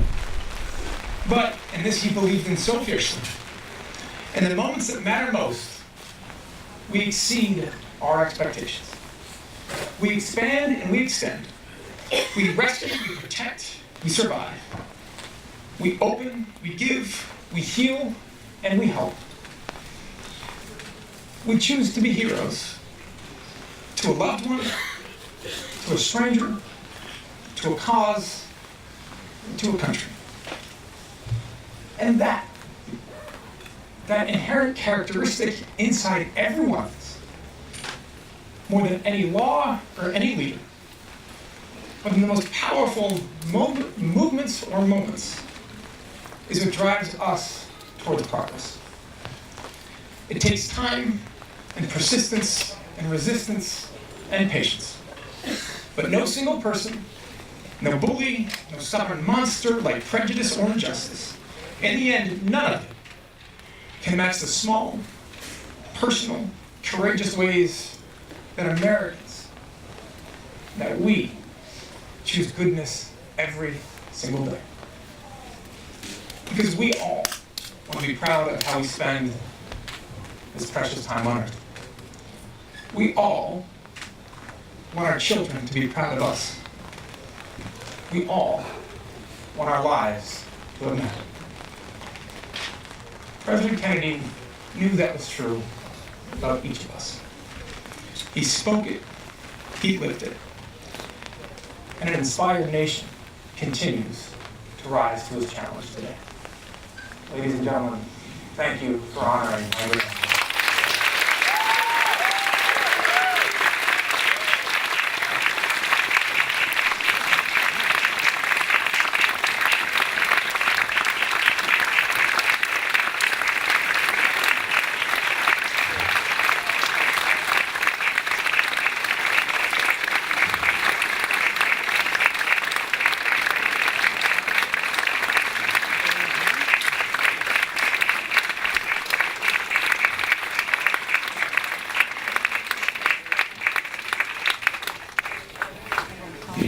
Thank you, Congressman, for those very inspiring remarks and for helping us recognize the importance of place and home. And in that vein, the National Park Service will continue to steward this great home, and we will continue to work in partnership with the citizens of Brookline. Thank you very much for your support over the years, and we look forward to continuing to work with you. I'd like to close out by having someone come forward who I think will help us bring home and exemplify President Kennedy's call to service. This is where the rubber meets the road. And so I'd like to recognize Superintendent Myra Harrison, who yesterday performed 45 years of public service to her country.